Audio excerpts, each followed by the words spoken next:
இதெல்லாம் வந்து என்ன ஆகும்னா, கால்ல ஃப்ளூயிட் ரிட்டென்ஷனை இன்க்ரீஸ் பண்ணக்கூடிய ஒரு ஃபுட் நம்ம பார்க்குறோம். அந்த மாதிரியான ஃபுட்ஸ் வந்து ஜாஸ்தி. அப்படின்னா இன்னும் சால்ட் நிறையா சாப்பிட்றவங்களுக்கு கால் இன்னும் நீர் ஆட்டோமேட்டிக்காக அதனாலேயே நீர் தேங்கும். ப்ளஸ் வெயின் ப்ராப்ளமுக்கு எக்ஸ்ட்ரா நீர் தேங்க ஆரம்பிச்சிடும்.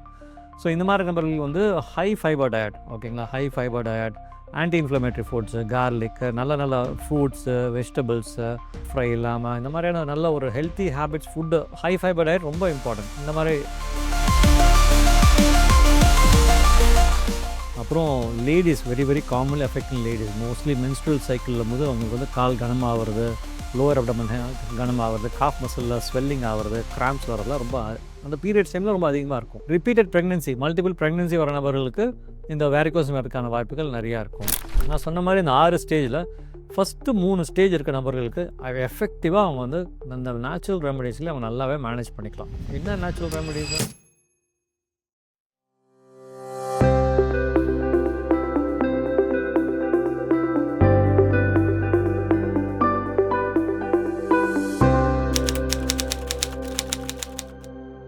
ஹலோ எவ்ரிவன், நான் இன்றைக்கி உங்கள்கிட்ட ஒரு முக்கியமான எல்லாரும் காமனாக அவதிப்படுற ஒரு பிரச்சனையை தான் இப்போ பேச போகிறேன்.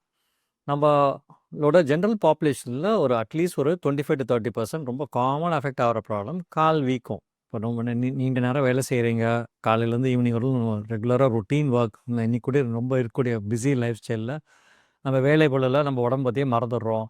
ஆனால் ஈவினிங் ஆனால் வீட்டுக்கு போனதுக்கப்புறம் திருப்பி கால் வீங்குது, கால் மசில் கிராம்ப்ஸ் வருது. ஐயோ எனக்கு இவ்வளோ வலி இருக்குது, யாராவது மசாஜ் பண்ணால் பரவாயில்லையே, இதுக்கு என்ன மருந்து மாத்திரை சாப்பிட்றது, இதே மாதிரி டெய்லி அவதிப்படுறேனே அப்படின்னு சொல்லிட்டு காலையில் என்னால் ஏந்திரிக்கிறதுக்கும் லேட்டாக ஏஞ்சி ஆஃபீஸ் போகிறது, இந்த மாதிரியான ஒரு டயர்ட்னஸ் காலில் வர்றது, காலில் ஹெவியாக இருக்கிறது, கனமாக இருக்கிறது, கால் வலி, கால் வீக்கம், இதுக்கான தொந்தரவுக்கான காரணம் வந்து வேரிகோஸ் வெயினுங்கிற ஒரு வியாதியில் நீங்கள் கஷ்டப்படக்கூடிய ஒரு ஆளாக இருக்கலாம். ஸோ இதை பற்றி நான் இப்போ என்ன பேச போகிறேன்னா, நேச்சுரல் ரெமடிஸ் என்ன, இதோடைய சிம்டம்ஸ் என்ன, இதை வந்து இயற்கையாக நம்ம வந்து இந்த வியாதியை கண்ட்ரோல் பண்ணலாமா, life style modification, life style சேஞ்சஸ்னால இந்த பிரச்சனையை நம்ம வந்து இனிஷியலாக நம்ம வந்து ஒரு நம்மளே மேனேஜ் பண்ணக்கூடிய ஒரு வழிமுறைகள்லாம் என்ன, இதை பற்றி தான் நான் இன்றைக்கி இந்த வீடியோ பற்றி பேச போகிறேன். ஸோ இந்த வேரிகோஸ் வெயின்ஸ்னால் என்ன, இதை பற்றி பேசுறதுக்கு முன்னாடி நார்மலாக வெயின்ஸ்னால் என்னங்கிறது உங்களுக்கு தெரிஞ்சால் இந்த வேரிகோஸ் வெயின்னா என்னங்கிறது உங்களுக்கு தெரியும். நார்மலாக வெயின்ஸுங்கிற ஒரு இரத்த குழாய் காலில், நம்ம இங்கிலீஷில் வெயின்ஸ்னு சொல்கிறோம், தமிழில் சிரைன்னு சொல்கிறோம். இதோடைய ஃபங்க்ஷன் வந்து காலோடைய ஃபுட்டில் இருந்து ரத்த ஓட்டத்தை காஃப் மசில் வழியாக, அப்புறம் தைஸ் வழியாக, வயிறு வழியாக ஹார்ட்டுக்கு கொண்டு போய் சேர்க்கக்கூடிய ஒரு பாதை பேர் தான் இந்த வெயின்ஸ்னு சொல்கிறோம். இது வந்து நார்மலாக நம்ம வந்து எல்லோரும் விசிபிளாக நம்ம எல்லாருக்கும் தெரியும். காலை பார்த்திங்கன்னா பச்சையாக ஒரு சின்ன ஒரு பல்ஜ்டு பைப் லைன் மாதிரி உங்களுக்கு காலில் எல்லாருக்கும் கையிலையும் பார்த்துருப்பீங்க, கால்லையும் பார்த்துருப்பீங்க. இதுதான் வெயின்ஸ். நம்மளாம் எல்லாம் எரெக்டாக நடக்கக்கூடிய நபர்கள், ஹியூமன் பீயிங்ஸ்லாம் நாமளாம் எரெக்டாக நடக்கக்கூடிய நபர்கள். ஸோ அப்ரைட்டாக நடக்கும்போது இந்த கிராவிட்டி, பூமி ஈர்ப்பு சக்தியோட பவரை கம்மி பண்ணுறதுக்கு இந்த வெயின்ஸ்குள்ளார வேல்வ்ஸ் இருக்கும். இந்த வேல்வ்ஸ் இருக்கிறதுனால என்ன ஆகும்னா, காலில் வந்து பூமி ஈர்ப்பு சக்தி வந்து இந்த ரத்தத்தை கீழே இழுக்காது. வேல்வ்ஸ் வந்து கரெக்டாக க்ளோஸ் பண்ணுறதுனால இந்த ரத்தம் நம்ம நடக்க நடக்க நடக்க என்ன ஆகும்னா, காலோட கீழ்ப்பகுதியிலேருந்து இருதயத்தை நோக்கி மூவ் ஆக ஆரம்பிக்கும். ஸோ வந்து நம்ம இந்த காலில் இருக்கக்கூடிய வெயின்ஸோட ரத்த ஓட்டம் என்னன்னா எப்படி போகும்னா, கீழேருந்து மேல் நோக்கி போகணும். அந்த கீழேருந்து மேல் நோக்கி போகிறதுக்கு நம்மளுடைய வாக்கிங் ரொம்ப ரொம்ப முக்கியம். ஏன்னா எஃபெக்டிவாக நம்ம வந்து அந்த மசில்ஸ் நல்லா வேலை செஞ்சால் தான் காலில் இருக்கக்கூடிய ரத்த ஓட்டம் நம்ம ஃபுட் மசில் கண்ட்ராக்ட் பண்ணும்போது அந்த ஃபுட்டில் இருக்கக்கூடிய ரத்த ஓட்டம் காஃப் மசில் போகும். நடக்கும்போது காஃப் மசில் திருப்பி கண்ட்ராக்ட் பண்ணும்போது அந்த ரத்த ஓட்டம் புஷ் ஆகி திருப்பி தைஸ் போகும். தைஸ் இருக்கக்கூடிய மசில் கண்ட்ராக்ட் ஆகி மேலே போகும்போது அப்டமன் போகும். ஒன்ஸ் அப்டமன் போனவுடனே அங்கே வந்து மசில்ஸ் கிடையாது. ஸோ நார்மலாக எப்படின்னா நம்ம சக்ஷன், நம்மளோட ப்ரீத்திங், நம்ம டயஃப்ரம் வழியாக ப்ரீத் பண்ணுறோம். அந்த வயிறோட மூமெண்ட்டுக்கு தகுந்த மாதிரி அந்த ரத்த ஓட்டம் வயிறுக்கு போய் சேர்ந்ததுக்கப்புறம் ஒரு சக்ஷன் எஃபெக்ட், ரத்தம் உள்நோக்கி இழுக்கப்பட்டு இதயத்தை கொண்டு போய் சேர்க்குது. ஸோ இது மாதிரி பல விதமான மூமெண்ட்ஸில் தான் காலில் இருந்து மேல் நோக்கி போகக்கூடிய ரத்த ஓட்டம் ஓடுது எல்லாருக்கும் இயற்கையாக.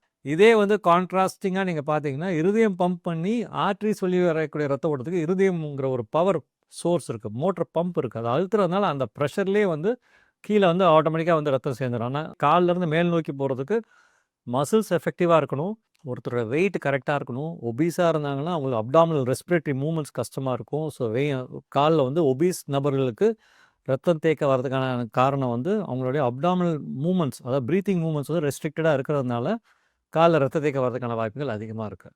ஸோ இந்த மாதிரி வந்து நம்ம வந்து ரிஸ்க் ஃபேக்டர்ஸ் உள்ள நபர்கள் நம்ம பார்க்கும்போது யாருக்கெல்லாம் ஃபேமிலி ஹிஸ்ட்ரி, அவங்களுடைய முன்னோர்களில் வந்து வேரிகோஸ் வெயின்ஸ் வந்துச்சுன்னா அவங்க அதிகமாக பாதிக்கப்படுறாங்க. ஒபீஸ் நபர்கள், அதாவது பருமனாக பிஎம்ஐ வந்து மோர் தென் 30 இருக்க நபர்களுக்கு காலில் உறுதியாக ரத்த தேக்கம் ஏற்படும். அப்புறம் ladies very very commonly affecting ladies mostly menstrual சைக்கிளில் போது அவங்களுக்கு வந்து கால் கனமாகிறது, லோவர் அப்டமன் கனமாகிறது, காஃப் மசிலில் ஸ்வெல்லிங் ஆகிறது, கிராம்ப்ஸ் வரதுலாம் ரொம்ப அந்த பீரியட்ஸ் டைமில் ரொம்ப அதிகமாக இருக்கும். ரிப்பீட்டட் ப்ரெக்னென்சி மல்டிபிள் ப்ரெக்னென்சி வர நபர்களுக்கு இந்த வேரிகோஸ் வரதுக்கான வாய்ப்புகள் நிறையா இருக்கும்.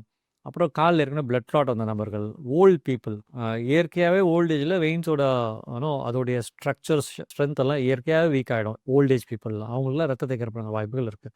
ஏற்கனவே ஃப்ராக்சர் வந்த நபர்கள், பிளட் கிளாட் வந்த நபர்கள், இந்த மாதிரி வந்து பலவித காரணங்கள் நம்ம சொல்லிகிட்டே போகலாம். ஸோ இந்த மாதிரி நபர்கள் வந்து நம்மளுக்கு வந்து என்ன சிம்டம்ஸ் வரும்னா, மார்னிங் வந்து கால் வீக்கமோ வலியோ இருக்காது. ஆனால் டியூரிங் த டே டைம் கொஞ்சம் நின்று வேலை செய்ய ஆரம்பிக்கும் போது கால் வீங்கிறது. அது வீக்கம்னா எங்கே வரும்னா, முக்கால்வாசி ஆங்கிள் ஜாயிண்ட் பக்கத்தில் கால் வீக்க ஆரம்பிக்கும். அப்புறம் ஜாஸ்தியாக காஃப் மசில் கூட கால் ஸ்வெல்லிங், அது வரைக்கும் கால் ஸ்வெல்லிங் வரதை நம்ம பார்க்கலாம். படுத்து தூங்கி ஏஞ்சாங்கன்னா கால் ஸ்வெல்லிங் அடுத்த காலில் கம்ப்ளீட்டாக வத்திடும். இந்த மாதிரியான ஒரு symptom day on and half பார்த்துட்டே இருக்கலாம். அப்புறம் காஃப் மசிலில் நல்லா நைட் ஆனால் படுக்கும்போது கிராம்ப்ஸ், நல்லா டைட்டான கிராம்ப்ஸ் வரலாம். ரெண்டாவது கால் வந்து அந்த ஆங்கிள் ஜாயின் பக்கத்தில் ஸ்கின் கலர் மாறலாம். இனிஷியலாக ரெட்டிஷ் ப்ரௌனாக இருக்கலாம், போக ஸ்கின் பிளாக் ஆகிட்டு அரிப்பு ஏற்படலாம். இல்லை அந்த அரிப்பு ஏற்பட பல பேர் என்ன நினைக்கிறாங்கன்னா, காலில் தோல் கருப்பாயிடுச்சு, இது தோல் வியாதி, இதுக்கான உள் காரணம் தெரியாமல் தோல் டாக்டர் பார்க்குறது, அந்த மாதிரி ஸ்கின் டிசீஸ்ன்னு நினச்சிட்டு பல ஆண்டு காலம் ஸ்கின் டாக்டர்கிட்டே பார்த்து அப்புறம் கடைசியில் வந்து அந்த ஸ்கின்ல வந்து அரிப்பு ஏற்பட்டு புண் வந்து ஆறாத ஒரு சூழ்நிலை தான் லேட்டாக வரதை நம்ம பார்க்குறோம். இந்த மாதிரியான நம்ம வந்து ஏர்லியராகவே ஐடென்டிஃபை பண்ணி இதை நம்ம வந்து குணப்படுத்தக்கூடிய வைத்திய முறைகள் இருக்கும்போது நம்ம இவ்வளோ டிலே பண்ணுங்கிற அவசியம் கிடையாது. ஸோ இந்த மாதிரியான சிம்டம்ஸ் காமனாக நம்ம அஃபெக்ட் ஆகிறத பார்க்கலாம். இதில் வந்து நம்ம வந்து இப்போ நேச்சுரல் ரெமடிஸ்னால் என்னென்னா, நான் ஏற்கனவே சொன்ன மாதிரி நிற்கும் போது அந்த வெயினோட ஃபங்க்ஷன் சரியான வேலை செய்யலைன்னா ஆட்டோமேட்டிக்காக பூமிப்பு சக்தி ரத்தத்தை கீழே இழுத்துட்டு அந்த காலில் வீக்காக வரதை உண்டு பண்ணிடுது. ஸோ இப்போ நம்ம என்ன பண்ணோம்னா, இந்த மாதிரி நபர்கள் வந்து இனிஷியலாக இப்போ வந்து இதில் வந்துட்டு நம்ம இந்த ரத்த தேக்கம் வேரிகோஸ் வெயின்கிற நபர்களுக்கு வந்து 6 ஸ்டேஜஸ் இருக்குது. வியாதியோட 6 ஸ்டேஜ். அது எப்படின்னா, இனிஷியலாக வந்துட்டு காலில் வந்துட்டு கொஞ்சம் சின்ன சின்ன வெயின்ஸ் தெரியலாம். ரொம்ப ப்ளூயிஷ் பர்பிள் ப்ளூ குட்டி குட்டி வெயின்ஸ், இன்னும் ரெட்டிகுலர் வெயின்ஸ் ஸ்கின் லெவலில் தெரியலாம். இல்லை வெயின்ஸ் வந்து விசிபிளாக வெளில வரலாம். ஆனால் அது எந்த விதமான தொந்தரவும் இல்லாத நபர்கள் ஃபஸ்ட்டு ஸ்டேஜ். செகண்ட் ஸ்டேஜ் வந்து நான் சொன்ன மாதிரி வெயின்ஸ் நல்லா விசிபிளாக தெரியும். Muscle cramps on and half, திடீர்னு வாரத்தில் 2 நாள் கிராம்ப்ஸ் வரும், ரொம்ப வேலை பார்த்தாங்கன்னா கிராம்ப்ஸ் வரும், வேலை கம்மியாக பார்த்தாங்கன்னா கிராம்ப்ஸ் கம்மியாகும், வீக்கம் ரொம்ப நேரம் நின்னா வரும், கம்மி பண்ண அவங்களுக்கு ஆன் அண்ட் ஆஃப் திடீர்னு வரும், திடீர்னு காணா போகும். ஆனால் வந்து தொந்தரவு வந்து வெளில சொல்லிக்கிற மாதிரியான ஒரு பெரிய தொந்தரவாக இருக்காது. அவங்களே சொந்தமாக பாடியே மேனேஜ் பண்ணிக்கும். வெளில அவங்களால எக்ஸ்ட்ரா எதுவும் பண்ணாமல் பாடியே மேனேஜ் பண்ணிக்கும். தேர்ட் ஸ்டேஜில் வந்து கால் வீக்கம் வருது. அந்த வீக்கங்கிறது இனிஷியலாக வாரத்தில் 2 நாள் 3 நாள் வரும். அப்புறம் கண்டினியூஸாக வாரத்தில் 4 டேஸ் 5 டேஸ் 6 டேஸ் எவ்ரிடே வந்து கால் வீக்கம் வர மாதிரியான அவங்களோட ருட்டீன் லைஃப்லேயே அது ஒரு இன்டெகிரேட் ஆகி டெய்லி கால் வீக்கம் வரும். படுத்துவீங்க சொன்னால் கால் வீக்கம் கம்மியாகிடும். 4வது ஸ்டேஜில் வந்துட்டு காலில் வந்து தோல் வந்து கலர் மாற ஆரம்பிச்சிடும். நான் சொன்ன மாதிரி இனிஷியலாக ரெட்டிஷ் ப்ரௌனாக இருக்கும், அங்கங்கே புள்ளி புள்ளியாக தெரியும், போக வந்து ஸ்கின் கலர் பிளாக் ஆகும். அப்புறம் இந்த பிளாக்குங்கிறது காலோட ஆங்கிள் ஜாயிண்ட்லேருந்து லோயர் வந்தோட லெக் ஃபுல்லாக கால் வந்து கருப்பாயிடும். இந்த ஸ்கின் சேஞ்சஸ் வந்து 4வது ஸ்டேஜ். 5வது ஸ்டேஜ் வந்து அவங்களுக்கு இதே அரிப்பு ஏற்பட்டு புண்ணு வரும் ஆறும், புண்ணு வரும் ஆறும். 6வதுல ஸ்டேஜில் வந்து புண்ணு வந்தால் ஆறவே ஆறாது. மினிமம் வந்து 3 months 4 months 5 months 6 months dressing பண்ணிகிட்டே இருப்பாங்க. பலவித டாக்டர் பக்கத்துலேயே போய் ட்ரெஸ்ஸிங் பண்ணுவாங்க, டெய்லி ட்ரெஸ்ஸிங் பண்ணுவாங்க, புண்ணு ஆறவே ஆறாது. ஸோ இந்த மாதிரி வந்து எல்லாம் லேட்டாக வரக்கூடிய ஒரு சூழ்நிலை அவாய்ட் பண்ணுறது தான் இப்போ நான் இந்த நேச்சுரல் ரெமெடிஸ் எப்போ யாருக்கு எஃபெக்டிவாக இருக்குங்கிறது நம்ம பேச போகிறோம். நான் சொன்ன மாதிரி இந்த 6 ஸ்டேஜில் ஃபஸ்ட்டு 3 ஸ்டேஜ் இருக்க நபர்களுக்கு எஃபெக்டிவாக அவங்க வந்து இந்த நேச்சுரல் ரெமெடிஸ்லேயே அவங்க நல்லாவே மேனேஜ் பண்ணிக்கலாம். என்ன நேச்சுரல் ரெமெடிஸு? காலை வந்து அட்லீஸ்ட் டே டு டே ஒரு 3 to 4 டைம்ஸ் லெக் எலிவேஷன். நல்லா வந்து ஆஃபீஸ் போகிறீங்க, வேலை பார்க்குறீங்க, ஏதாவது நல்லா சாப்பிட்றீங்க, நடுவில் காஃபி பிரேக் எடுக்கிறீங்க, ஈவினிங் எங்கேயாவது கொஞ்சம் டீ பிரேக் எடுக்கிறீங்கன்னா அந்த நேரத்தில் ஒரு ஸ்டூலில் கால் எலிவேட் பண்ணி 15 மினிட்ஸ் டெய்லி ஒரு 3 டைம்ஸ் ஆஃபீஸ்லேயே இல்லை வீட்லேயே கால் எலிவேட் பண்ணி எவ்வளோக்குள்ள எலிவேட் பண்ணுறீங்களோ எலிவேட் பண்ணி நம்ம ரொம்ப பெருசாக எதிர்பார்க்க முடியாது. அவங்களால எவ்வளோ முடியுமோ கால் எலிவேட் பண்ணி வச்சிட்டிங்கன்னா அந்த காலில் தேங்கின ரத்தத்தை நம்ம இமீடியட்டாக எம்டி பண்ணுறோம். வீட்டுக்கு நைட் வந்ததுக்கப்புறம் கஷ்டப்படுறத விட அப்பப்போ எம்டி பண்ணுறதுனால இதோடைய நைட் இதனால் வரக்கூடிய தாக்கமும் இதனால் வரக்கூடிய ப்ராக்ரஷனும் நம்ம கொஞ்சம் கொஞ்சமாக நம்ம டிக்ரீஸ் பண்ணிக்கலாம். ஸோ லெக் எலிவேஷன் ரொம்ப இம்பார்ட்டன்ட். செகண்ட் வந்து இந்த மாதிரி நபர்கள் வந்து காலில் வீக்காக வருதா, கம்ப்ரெஷன் ஸ்டாக்கிங்ஸ் அவைலபிள், சாக்ஸ் போட்டுக்கலாம். சிட்டிங் ஸ்டாண்டிங் வாக்கிங்கில் சாக்ஸ் போடலாம். நைட்டு படுக்கிற நேரத்தில் சாக்ஸ் அவுத்துடலாம். சாக்ஸ் போடுறது மாதிரி நம்மளுக்கு வந்து ஸ்கின் வந்து மாய்ஸ்சரைசிங் லோஷன்ஸ்லாம் இருக்குது. அந்த moisturising lotion before the stockings போட்டு காலையில் வந்து ஒரு 10 மினிட்ஸ் ஸ்மூத்தாக மசாஜ் பண்ணிங்கன்னா அது இன்னும் சர்க்குலேஷன் எயிட் பண்ணும்.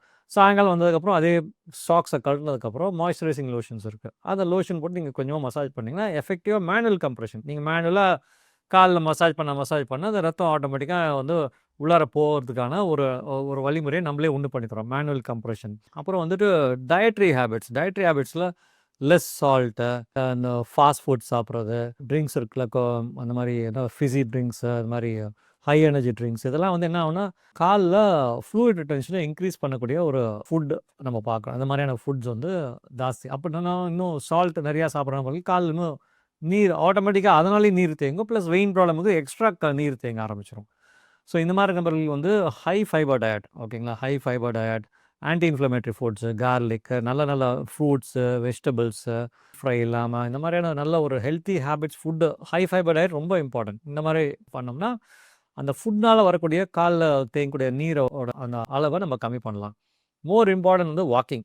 ஆக்சுவலாக வாக்கிங் வந்து மேண்டேட்ரியாக ரெகுலராக போகிற நபர்களுக்கு வேரிகோஸ் வெயின்ஸ் இருந்தாலும் அதனால் வரக்கூடிய தாக்கத்தை வேறு நல்ல வெயின்ஸ் இன்னும் நல்லா வேலை செய்ய வைக்கிறதுனால வேரிகோஸ் வெயின்ஸ்னால் வரக்கூடிய தாக்கத்தை கம்மி பண்ணும். வாக்கிங் போகும்போது நமக்கு உடம்புல வேரிகோஸ் வெயின்ஸும் இருக்குது, நல்ல இரத்த குழாய்களும் இருக்குது. நல்ல இரத்த குழாய்களோட வேலையை இன்னும் 2 டைம்ஸ் நல்லா வேலை செய்ய வைக்கிறதா வாக்கிங். நீங்கள் வேரிகோஸ் வெயின்ஸோட எஃபெக்டே நல்ல இரத்த குழாய் வேலை செய்கிறதுனால அதோடைய பேட் எஃபெக்ட்ஸ் கம்மியாகிடும். So walking is mandatory. நீங்கள் ரெகுலராக வாக்கிங் போகிறது நல்லது. ஒபிசிட்டியே கம்மி பண்ணணும். வெயிட் நிறையா இருந்ததுன்னா நான் சொல்லுவேன் ப்ரீத்திங் டிஃபிகல்ட்டி வரும். ப்ரீத்திங் டிஃபிகல்ட்டினால வெயினோட சர்க்குலேஷன் அஃபெக்ட் ஆகும். So obesity very very important. அதுக்கான நீங்கள் ஹார்மோனல் ட்ரீட்மெண்ட்டோ நீங்கள் இன்னும் whatever measures where you need to control your weight control பண்ணி தான் ஆகணும். Unnecessary hormonal drugs, oral contraceptive pills சாப்பிட்றத எவ்வளோக்கு அவாய்ட் பண்ணிக்கலாம் நல்லது. ப்ளஸ் வந்து ஓல்டு பீப்புள் ரெகுலராக வாக்கிங் போனாங்கன்னா இந்த தொந்தரவு வந்து நான் சொன்ன ஃபஸ்ட்டு 3 ஸ்டேஜஸில் கண்டிப்பாக வந்து மேற்கொண்டு வேறு விதமான எக்ஸ்ட்ரா வைத்திய முறைகள் போகாமல் அவாய்ட் பண்ணிக்கலாம். ஸோ இந்த மாதிரி நம்ம வந்து சிம்பிளாக வந்து நேச்சுரல் ரெமெடி. அப்புறம் ஸ்விம்மிங் போகிறது நல்லது. ரொம்ப வந்து ஸ்விம்மிங் போனோம்னா இதுக்கான ரத்த தேக்கிறதுக்கான ஒரு அவாய்ட் பண்ணுறதுக்கு swimming is a very very good exercise. Second thing yoga பண்ணலாம். ஸோ இந்த மாதிரி இன் அடிஷன் வந்து yoga and swimming will help a lot. வாட்டர்லேயே நடக்கிறது, வாட்டர்லேயே ஸ்விம் பண்ணுறது, ஃப்ளோட் பண்ணுறது. So it is a good muscular exercise. At the same time வந்து வெயினோட ஃபங்க்ஷன் வந்து இன்னும் மேற்கொண்டு ஏற்படாமல் இருக்கிறதுக்கு இதெல்லாம் ஒரு நல்ல மெஷர்ஸ். ஸோ இந்த மாதிரியான நேச்சுரல் மெஷர்ஸில் நம்ம வந்து எவ்வளோ தூரம் நம்மளால் வந்து இந்த வேரிகோஸ் வெயின்ஸ்னால் அவர்களுடைய ரத்த தேக்கத்தை அவாய்ட் பண்ணுறதுக்கு எவ்வளோக்குள்ள முடியுமோ அவ்வளோக்குள்ள பண்ணுறதுனால நம்ம வந்து நல்ல life style, day to day work பண்ணுறது எஃபெக்டிவாக ஒர்க் பண்ணலாம், எனர்ஜெட்டிக்காக இருக்கலாம், கால் வலினால் அவங்களோட ருட்டீன் வேலையை பாதிக்காமல் நீங்கள் பார்த்துக்கலாம். So these are very simple natural measures which will help you avoid the complications from varicose veins. மேற்கொண்டு அடுத்த வீடியோவில் நான் சொன்ன மாதிரி அந்த 4வது, 5வது, 6வது ஸ்டேஜில் இருக்கக்கூடிய வேரிகோஸ் வெயின்ஸ் வந்திருக்கக்கூடிய பிரச்சனையோடு இருக்க நபர்களுக்கு வேறு என்ன விதமான வைத்திய முறைகள் இருக்குது, இதெல்லாம் கம்ப்ளீட்டாக குணப்படுத்தலாமா, குணப்படுத்தக்கூடிய வைத்தியங்கள் இன்றைக்கி இருக்கக்கூடிய டெக்னாலஜியில் வந்திருக்கா, இதை பற்றி நம்ம மேற்கொண்டு பேசலாம். தேங்க்யூ.